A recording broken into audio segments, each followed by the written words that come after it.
Hey everybody, it's Doom here from Dungeons and Doom Biscuit, and today I am going to make some dungeon tiles out of base 10 flats. If you don't know what these are, base 10 flats are like a thing to teach kids counting, but if you buy these on Amazon in bulk lots of like 20 and stuff, they are like 70 cents a piece or something like that, and they're plastic and they're durable. Let me get a tape measure here. Do I have one? Yeah, I do. If you measure them out, they are 4 inches. Well, a little bit shy of 4 inches. 3 7/8 inches. But they're a good size for a dungeon tile. You can set multiple miniatures on here. You have plenty of room to move them around and set up a tile configuration on your table. So the only thing you have to do is you have to prep these a little bit before you paint them. And I put some together here to show you what we're going to do. But you can either hit these with a wire brush, which is a little more time consuming, or if you have a sanding block or sandpaper, you know, you can just kind of knock it out real quick. Now, these wouldn't be great for wood tiles, though you could do wood on one side if you wanted, just by adding planks. But I'm going to use them as stone tiles because I'm preparing for my dungeon. And if you remember, I had a poll up on Discord and on YouTube asking what people wanted me to do. Well, the poll yielded that you wanted me to do custom encounters, monsters, terrain, and stuff like that for each week. So for this week, we're doing a Great Library theme. So the Great Library is going to have stone floors in it, and one of the floors is going to have a puzzle to it. So I'm starting with the floors today, and what I want to do is I want to get a piece of cardboard and a medium gray paint. This is called, oh, that's not the one. This is called pewter gray. What I'm going to do is I'm going to get a big dry brush from the Dollar Tree, which is actually a makeup brush. Okay. I'm going to take a lot of paint off.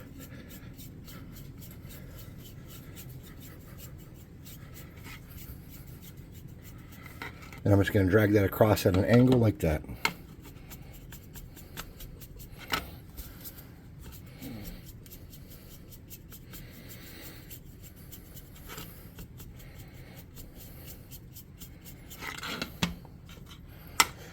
And while I'm painting, let's talk about today's excitement. Kids D&D again. Some people have name changes. One person has changed his name to Unknown. And he does not have a nickname that all his friends call him. He wants to be a little more mysterious, that's all. I'll allow it. They started a new ritual of blindfold rolling.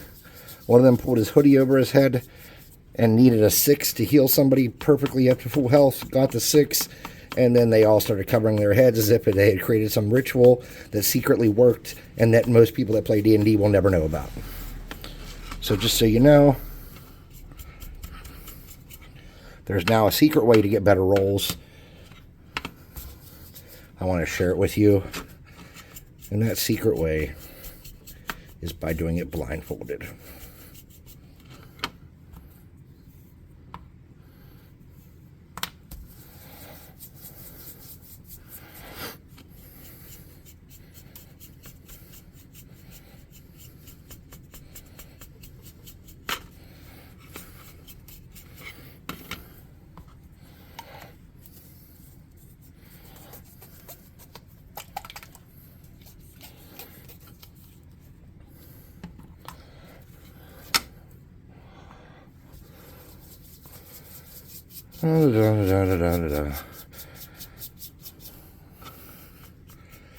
So they faced off against some rat people that had kidnapped the mayor's daughter.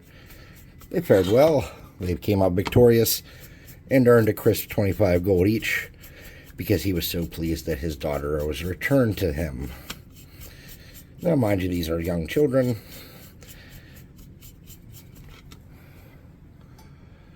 And then they went up a beanstalk in classic Jack and the Beanstalk fashion and fought some fire giants, 2 fire giants, and saved a farmer's son who had climbed up there and got captured.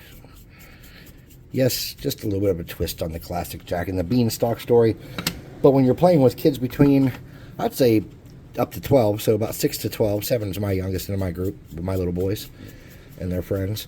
When they see like stories they know, like Jack and the Beanstalk and Mary Had a Little Lamb, and like nursery rhymes and kid stories, they recognize that. They know those stories, and they get a connection. They often get excited, and when they realize that how the story actually went isn't how it goes for them, they start believing that they've changed the fairy tales they know, and they get excited. It was cool. It was very cool. Like, bro, that's not how it really happened. We were there. And I'm just like, I'm not going to say anything. Let it go. All right. So now that I got those all kind of done, what I'm going to do is I'm going to get a lighter gray.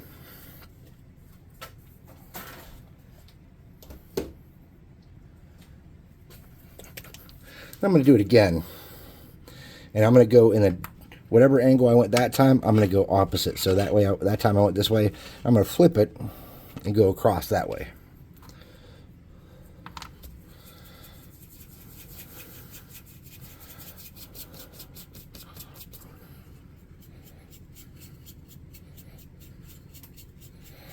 Okay. I'm not going for perfection here by any means, because I'm a lazy painter.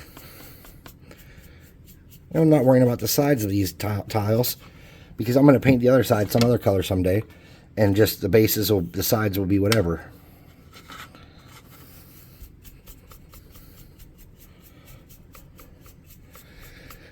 Now, every moment of D&D tonight for the little ones was not joy. After D&D was over, apparently they were upstairs playing for a little bit while we were waiting for those other kids' mothers, for those kids to get picked up. And one of them confided to the others that he was, in fact, attracted to boys. And instead of handling it the way I have taught people to handle things, because one kid started making jokes about it, my son, one of my sons, decided he was going to jump on the bandwagon and make fun of somebody. Worry not. We had a discussion.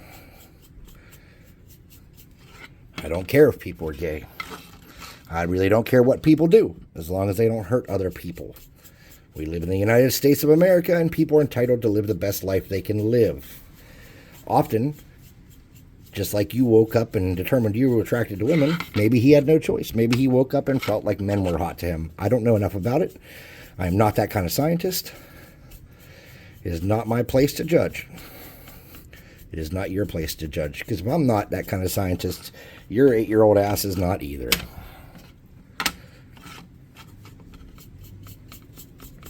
So, again, not the worst thing to ever happen, obviously, but it was shocking. I wasn't ready for it, and I didn't expect it this young in life for that to be something that came up in Great Topic. Though I once had an incident with my youngest saying something at school, and didn't think that would be an issue, but it was. Now I'm going to get one more gray that's even lighter. This is granite gray.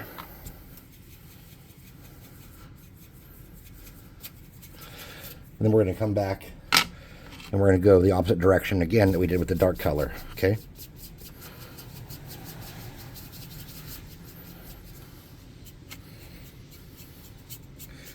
And I want to put the least amount of effort into this.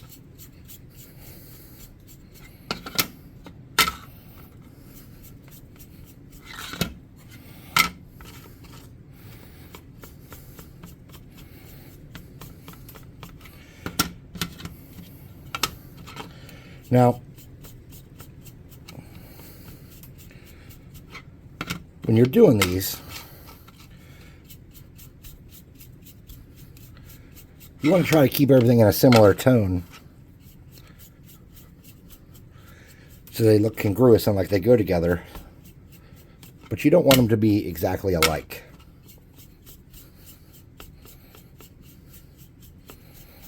Okay.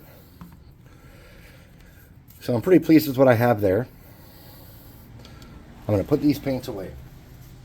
Now, you can use whatever paints you want and add some accent to these and make them a little fancier. But I have something I'd like to do.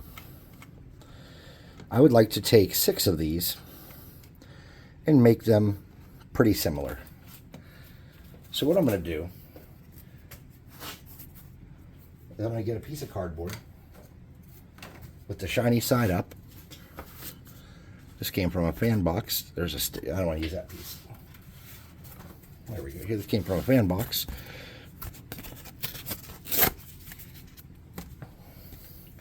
And I'm going to get a larger kind of brush. And I'm going to get some different colors on here. And I'm going to use speed paint. You could use washes or whatever you wanted. You could use regular paint and water down, or even as thick as you wanted. But what I want to do with mine is thinly create some variation on them.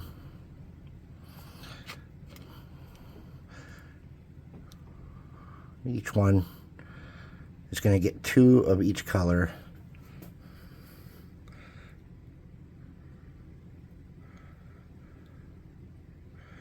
I think is my plan.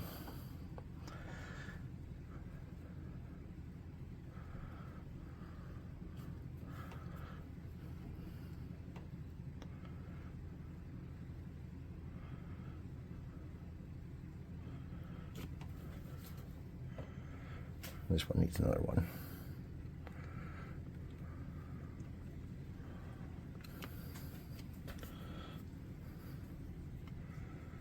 I need 2 on this one. Now, I also have an idea for a puzzle room on one of these.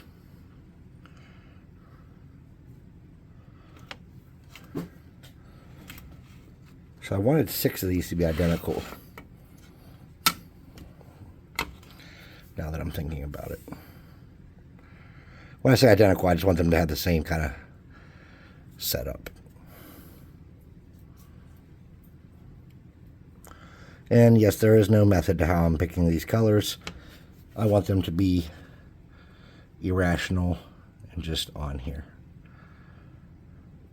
But when they get to the puzzle room, I want them to think that these might have something to do with it and waste time going back after, you know, the traps have been checked for and stuff. So for my next color, I'm going to get this sand golem. That was barbarian plush, pallid bone. Still using the old speed paints. Haven't really gotten to the new ones yet. I will. I'm not sure when. Soon. Remember, I said I just want to do 2 of each color on each of these.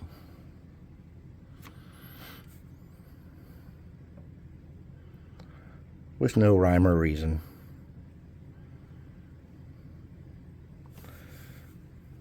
Channel your inner Bob Ross and just make something beautiful, guys and girls. And whoever else may be watching.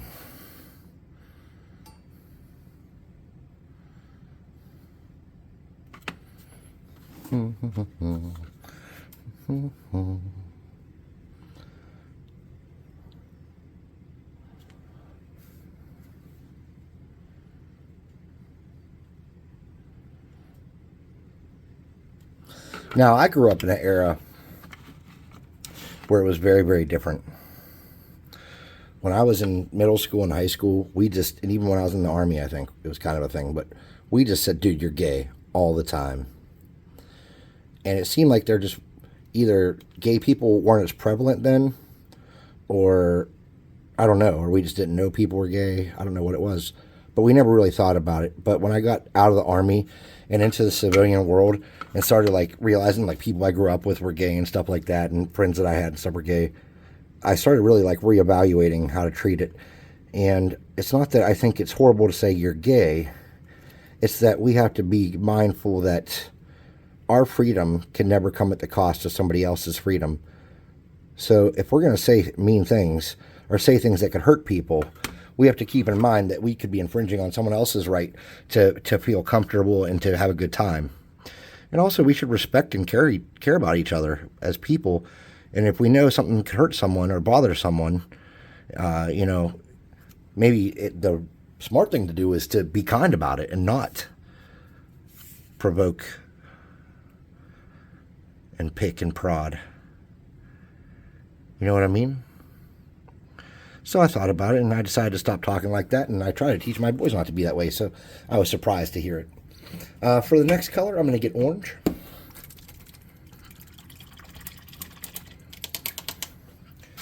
And I'm worried that this might be a bold choice, but that's okay.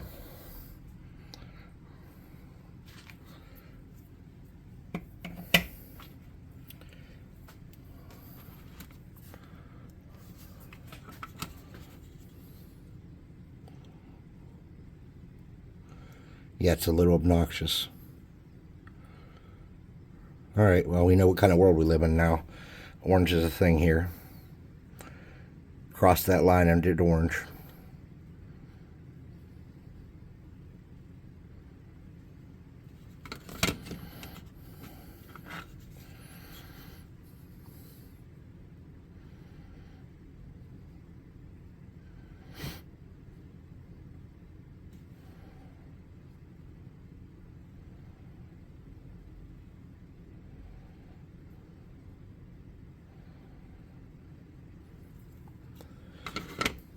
It's a little vibrant.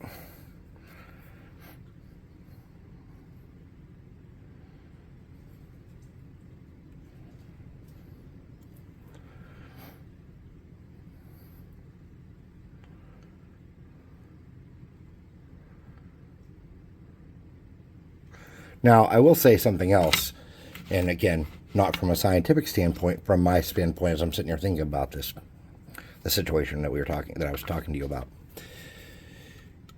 I don't believe that as parents we should encourage our children to participate in the concept of sexuality at a young age. I think that if a child says I'm attracted to boys or something like that, or I'm attracted to girls, no matter what their sex is or what their situation is, we should not encourage any kind of talk about sexuality with small children. If your kid is 7 years old and they're telling you that they're interested in the same sex, maybe you should say, well, you're not even in puberty yet, and you haven't been out much, and what you see on television and YouTube and stuff might not be exactly what's right for you. Let's just keep that under the hat and explore that further down the road as a conversation. Because we don't want to encourage our children to do anything they see as part of pop culture. And there is a trend right now, unfortunately, that is convincing our children that they might be normal if they're abnormal. And I am not saying that being gay or bi or anything is abnormal, but if you look at the statistics, it is a minority. And by definition, that would make it abnormal. Not me saying you are abnormal because you are this, me saying, but by definition, this is not the standard if you look at statistics. Don't take that personally or wrong, anybody. Just accept the fact that that's a thing. That's like saying blue-eyed people, there are less of you. You are abnormal. Brown-eyed people are predominant. I'm a lefty. Left-handed people, we are the minority. So for the next color, I did orange. Let's do yellow. Do I have a yellow?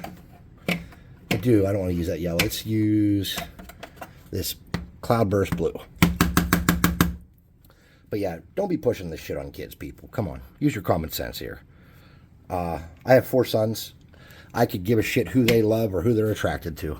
I will love all of them the same no matter what every day until the day I die or they die.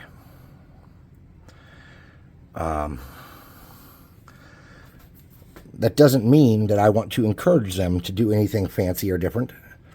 It just means that if they do, I am here. I will get educated to help if it's something they need education about. I will be there to support them in the best way I can. But also, I'm not going to help a kid make bad choices. If it's a young child, like one of my little boys, I'm going to encourage them to wait till they're an adult to do anything drastic or to make any major decisions, just like I would encourage anyone to wait till they were at least of age to have sex. Because if you can't support a child, you shouldn't be doing stuff to make babies. If you're not 18 and you don't have a job, then you should be either abstaining or being prepared for when that condom breaks. I've had 4 sons, none of them were planned. birth control, condoms, you name it. And I'm not some kind of superhero that's so potent that I just ignore birth control. I promise you that. So,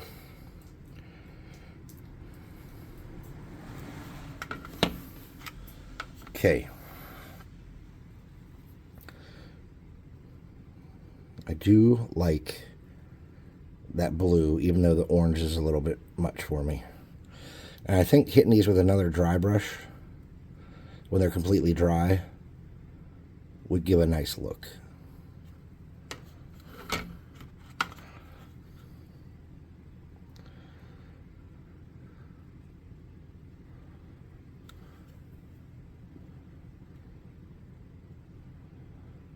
I've made some of these before. I made like 2 as test ones, 3 as test ones. I don't remember if I recorded that or not, though. So I'm just going to assume I did not.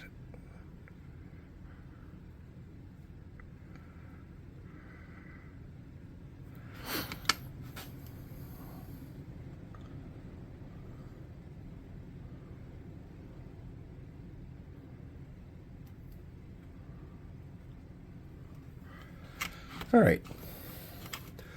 I don't feel like I need too much more in the way of color on there. I'm pretty happy. So what I'm going to do, I'm going to clean out my brush. I'm going to relocate that cardboard to the trash. I'm going to hit these with the hot air gun on low and think about dry brushing them one more time.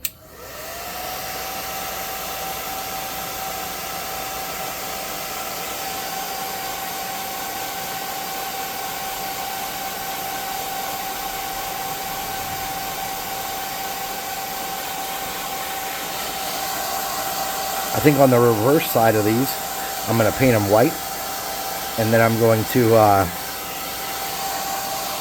sponge them with a gray, light gray, shades of light gray, and do like a white marble kind of look.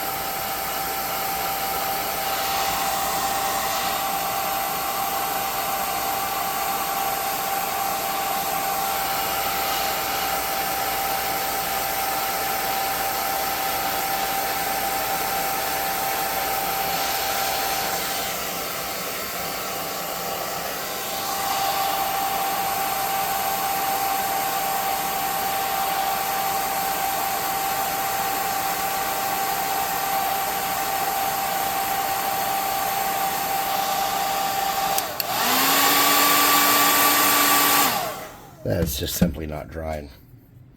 I'm going to get a little fold of toilet paper and dab that. And then I'm going to hit that again and dry it up.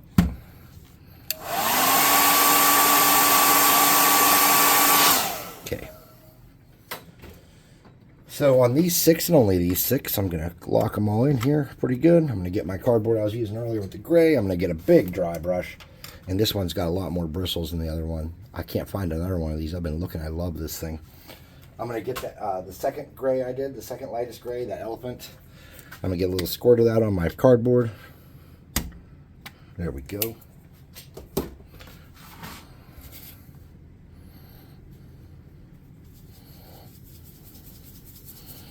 And I'm going to wipe a lot of that off.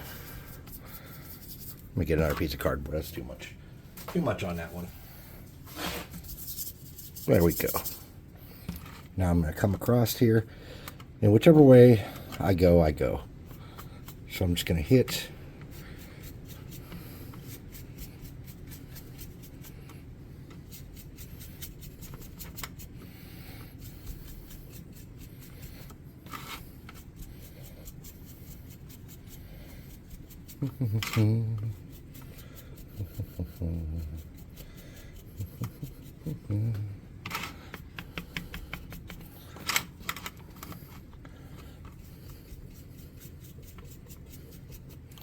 All right, cool. I like the way those looked out. I'm going to hit those with a clear coat, and those are going to be the base hallways in my dungeon on Friday night. So I'm going to set these off to the side to be clear coated. And I already have a big piece of the back of a broken dry erase board set up to do my painting. And then I have two here. One I want to be a puzzle. And the other I don't know what I'm doing with yet. So for my puzzle, what I want to do is I want to create... so this is a temple to what is known as the Circle of Light, which is a religious order in my game. These are 10 blocks here. So what I want to do is I want to get that medium brush, and I want to get some dark red paint.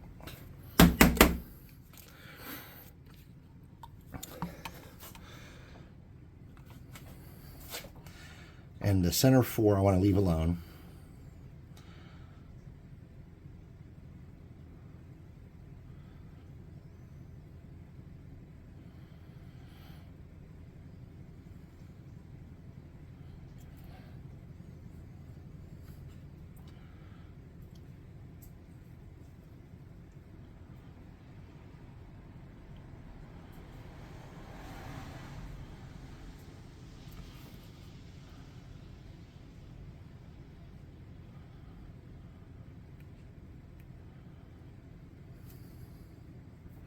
So to get into the forbidden book section in this library, or where the boss will be, aka, the big bad room, they have to solve this puzzle.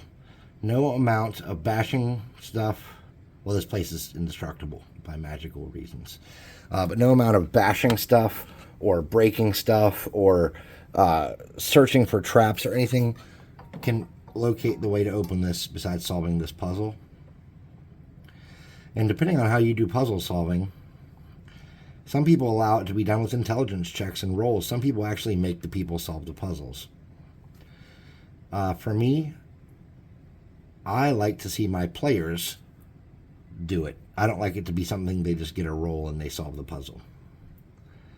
I think it is more fun watching my players talk back and forth and problem solve using whatever information they can locate in the dungeon as they all split up to search or look for clues from things they've gathered throughout or notes they've taken, or actually walk back around trying to figure out what they might have missed.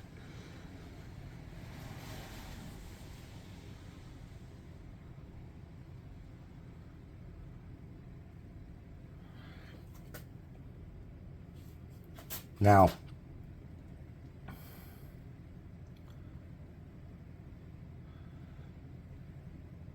in my campaign, pantheons are cyclical. So, like, there were ancient gods, like primordial gods, and then they were kind of killed off, forgotten, and locked up and stuff. And then, new beings rose to godhood. And they tell the story that this has happened multiple times, but the current pantheon, the story they teach to humankind and dwarvenkind, everybody, is that they were the first and that they created everything. But the truth is, they are like the third or fourth generation of gods that have ruled this world. They've inherited it. They took it by force and inherited it, and then realized they actually had to be gods and do the jobs. So, this puzzle is based off the Circle of Light, which is basically 12 goodish gods that aren't all that good, that do all the basic tasks that keep the world going around. For example, there's Menstrua, the goddess of the moon and cycles. She believes that everything has a beginning and an end, and she, unlike the other gods in the Circle of Light, believes their time is up. And she accepts it. The other ones want to fight to keep their power and not let new beings rise up to be gods. They don't want to be locked up or forgotten. They want to be immortal forever. Oh, I messed up on that square. Got a little overzealous there.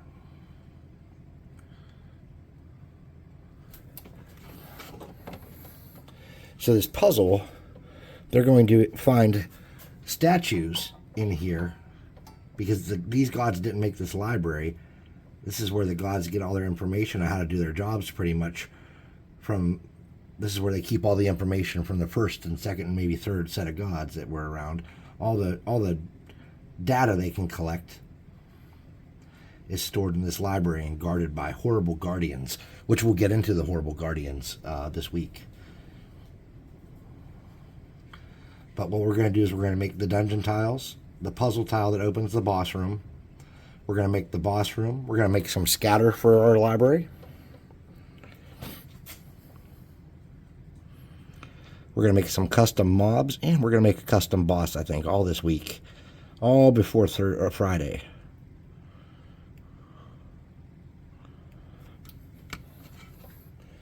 All right. It's ambitious because we're already at Sunday. We're going to do all that.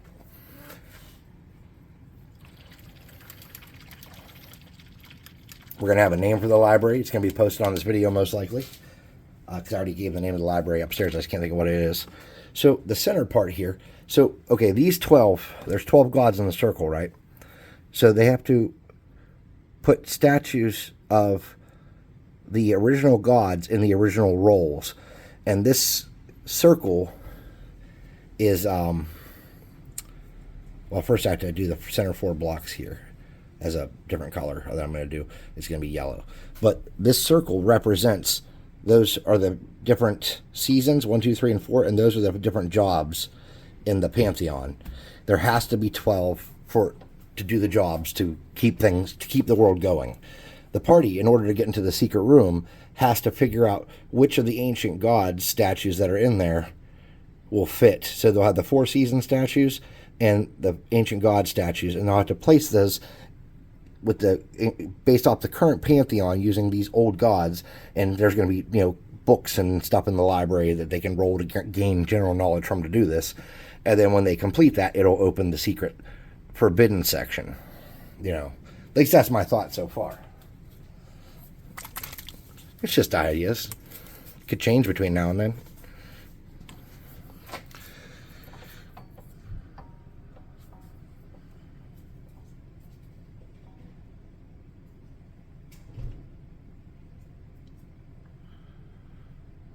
But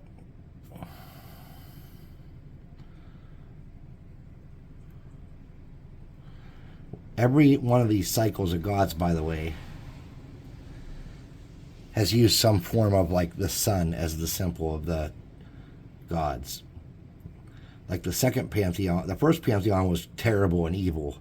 And even though they did all the jobs to make the world work, they were just primordial dark beings.